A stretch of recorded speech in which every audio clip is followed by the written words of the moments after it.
Hey Marietta, so I'm back with chapter 1 again. Pia. Okay. She nodded. At least he didn't react to the German word, or maybe he didn't notice.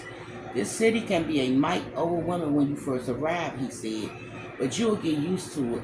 My dad was the one who wanted to come, but he never got to see it. Why not? He didn't survive the voyage. I'm sorry. Hey, I appreciate it. My mom has been having a hard time of it since then. So my older brothers and I have been taking care of her and my granddad. Then the army took one of my brothers 6 months ago, and my other brother had to start working double shift at the textile mill. I'm ready to take a job, but mammy says I finished my schooling first. Things were hard in Dublin, but I'm not sure they much better here. It makes you long for home, even when you know leaving was the right thing to do. She really looked at him then, at his kind face and hazel eyes. It was almost as if he were reading her mind. From that day on, they were fast friends. He didn't care that she and her family were German, or asked her to explain why she didn't want to play cat, rat, cradle, or any other game that might involve close contact. After he sent her a note on the clothesline between their full floor apartment that said, "'Twas night to me ye last," they started sending each other messages on Sundays nights when the line was empty, but only if the windows weren't frozen shut and they were able to find scraps of paper not set aside for the war effort. The notes were silly and meaningless, just hello or a funny joke or a drawing, but it was their little secret. One of the few things Pia didn't have to share with anyone. Once school started and they discovered they were in the same classroom, despite him being a grade ahead, he offered to sit with her at recess, but she said she'd rather not have the added attention. While he played kickball and marbles with the other boys, he also looked over to offer a smile or a wave, and that small gesture made everything easier. Most days she didn't mind sitting alone, but today was different. She wished she wished he stopped playing ball and come sit with her, even if it was just for a few minutes, because no matter how hard she tried, she couldn't stop thinking about the flu and was constantly distracted by an overwhelming feeling of worry and dread. When a group of girls skipping rope began to chant a new rhyme, chills shriveled up her spine. There was a little girl and she had a little bird, and she called it by the pretty name of Isna.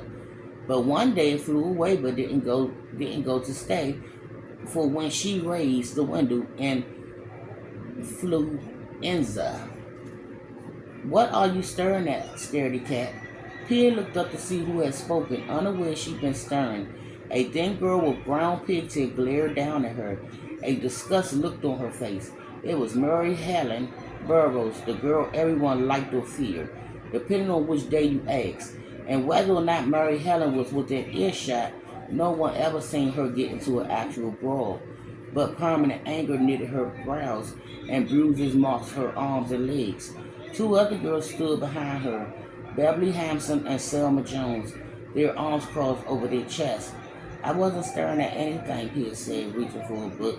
"I'm telling you, Murray Helen," Beverly said. "She was staring at us like she was coming up with some nasty German scheme or something." Murray Helen knocked the book out of Pia's hand. "You spying on us?" Pia shook her head. "No, I was just..." "What's going on?" someone said. "Are you all right, Pia?" It was Finn. He was out of breath, his face red, and his head deheaved. "Your girlfriend was giving us the stink eye," Murray said. "She's not my girlfriend," Finn said. "Shut up, Murray Helen," Pia said. Murray Helen ignored her and glared at Finn. "I just want to know one thing. What would your mother think if you knew you were friends with a filthy hunk? Especially with your older brother over there fighting to keep you safe." Pia bounced, Pia bounced to her feet. "Take that back." Murray Helen had his head snapped around and she gasped at Pia, shocked to hear her standing up for herself. "What you say?" "I said take it back." Murray Helen held up her bony fist. "You wanted Fat Lip to go with that stink-eye scaredy cat?" "Jesus," Finn said, "in the name of all that holy..." "Shut up, Murray Helen. You're not going to fight." "Oh, yeah," Murray said. Suddenly her hand shot out and grabbed the front of Pia's dress. She yanked Pia forward and pushed her contorted face into hers. The stench of garlic and onion wafting from the bag around her neck almost making Pia gag. Thinking only of escape, Pia grabbed Murray Helen's wrist with both hands and tried to pull her off. A quick stab of pain twisted her in her chest, sharp and immediate, and she gasped. Unable to get air, she let go of Murray Helen's wrist and tried to step away. Suddenly disoriented and dizzy, Finn pried Murray's fist from Pia's dress, moved Pia behind him and stood between them. Pia sat down hard on the ground and tried to catch her breath.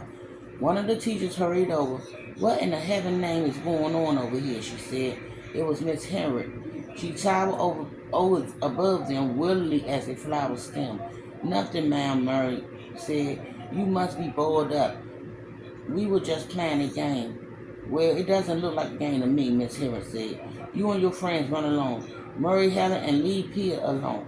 Murray handled humble, but did as she was told. The other girls followed their face pinched. "Are you all right, Pia?" Miss Henry said.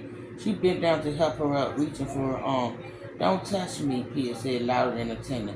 Miss Henry gasped and clapped a hand to her chest. Pia instantly regretted her outburst. The last thing she needed was to get in trouble at school. Muddy would never understand. She got up and brushed off her dress. "I'm sorry, Miss Henry," she said. "I didn't mean to be rude. I was frightened, that's all." Miss Henry sighed. "That's understandable, I suppose. I know Murray Helen likes to start trouble, and anyone is feeling anxious these days. But are you sure you're all right? You look like you've just seen a ghost." Pia mustered a weak smile. "I'm fine, thank you, Miss Hendrick." We wasn't anywhere near fine. She wasn't anywhere near fine. But how could she explain to the teacher what she felt when she grabbed Murray Helen's wrist? She'd think she was crazy. The next day, Murray Helen was absent from school, and Salma Jones fainted while unpacking her sandwich during lunch. Miss Hendry rushed over to Salma and shook her while the class watched. Mouth agape, but Salma didn't move. Miss Hendry ran out into the hall yelling, and two teachers carried Salma away. Beverly's mother pulled her out of class shortly afterwards, scurrying into the room and wrapping a protective arm around her daughter, her face pale. On the playground that afternoon, the teachers spoke in hushed voices behind their hands, their brows lined with worry. Rumor flew that Murray Helen and Selma had the flu, and Murray Helen was already dead. After the last lesson of the day, Pia hurried out the building and started for home, her books held to her chest, her head down. Normally she would have waited for Finn on the school steps, but she had to get away from there. She needed to go back to her family's room where she could close the door and hide from everyone and everything. A block from the school, a Red Cross ambulance sped by, and a man on a bench was reading a newspaper with the headline, "All citizens ordered to wear gaze masks in public." On the street lamps above him, an advertisement for masks read, "Obey the law and wear the gauze. Protect your jaws from septic paws." Decided she didn't want to walk the rest of the way home. She ducked into a landing to wait for Finn, away from the congested sidewalks, and leaned against the doorframe, wishing she could disappear.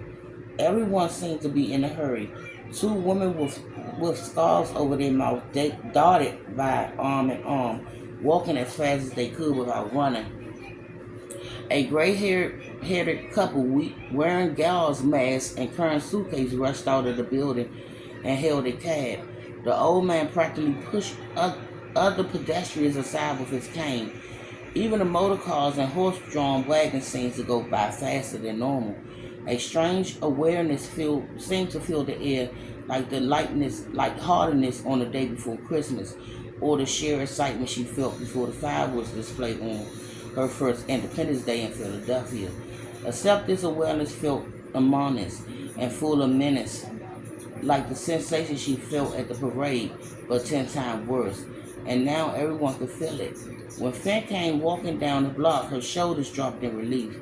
She stepped out and landed into the sidewalk in front of him. "Hey," he said, surprised. "Why didn't you wait for me?" "I did," she said. "I'm right here, Arnold." She started walking and he fell in beside her. "You are, but I didn't know where you were, I thought." "You thought what?" He shrugged and shoved his hands in his pockets. "Everyone's getting sick. Remember we heard Tommy Costa and his family left town?" She nodded. "Hey, well, his best pal Skip said he died last night." Pia stopped in the tracks. Tommy was the boy who had put his hands over her eyes at the parade. Was it the flu? I can't think of anything else that take him that quick. She hugged her books to her chest and started walking again. Tommy and Mary Helen were young and strong. How could they be dead from the flu? How could Selma Jones be fine one day and fainting the next? And why had she felt pain when she touched them? Was it the flu she felt? No, she couldn't feel sickness in another person. It had to be a coincidence. Or maybe her shyness really was starting to become a physical ailment. More than anything, she wanted to tell Finn what was going on, to ask him what he thought, but she couldn't, not yet. At the end of the fourth block, they turned left into Jacob's Alley, a cart path lined with bikers, shoe cobblers, makers, working out of storefronts and bricks homes. Their family apartments above. Some of the homes had been turned into boarding houses or rented out rooms to sellers. Crepe ribbons hung from several doorknobs, black and gray and white, swirling in the afternoon breeze. Some doors were marked with signs that read, Quarantine Flu. Keep out of this house. At the end of the alley, a woman in a black dress came out of the silversmith shop and tied a piece of white crepe to the doorknob, sobbing uncontrollably. Pia couldn't help staring, new tremors of fear climbing up her back. She knew what that different colors of crepe meant. She'd seen enough of it in the mining village after cave-in explosions and during the waves of tuberculosis that hit the village when she was 7. Black meant the death of an adult, gray an elderly person, white a child. She and Finn looked at each other. A silent alarm passed them, and they started walking faster. When they turned the corner onto Lombard Street, they slowed. Dozens of police, all wearing gauze masks, patrolled the sidewalks, telling people to keep moving. A line of people snaked out the door of the pharmacy, holding empty glasses, bottles, and barely speaking. Their face was drawn by worry, their eyes hollowed out by fear. Some of the anxious souls wore masks and kept their distance from others, and the pedestrians pushing by on the sidewalk, newspaper held over their mouth. A sign in the pharmacy window read, something tablet, mint under your tongue, proven to kill germs and prevent infections and contagiousness. 50 tablets for 50 cents. What kind of medicine do you think they're waiting for? Peter asked Finn. Anything they can get, I suppose, he said, but whiskey mostly. In the windows of sporting goods store next door, an advertisement for phonograph read, this medicine is guaranteed to drive away Spanish flu. Stay at home. Keep away from crowds and theaters. Doctor's orders. Here's the new October records on your new phonograph, and you'll know you have to stay in nights or miss gases Sundays. Across the road, people holding sacks and baskets crowded around a truck with a sign that said, Eat more onions. And I will continue with Chapter 1 here by Mariakis.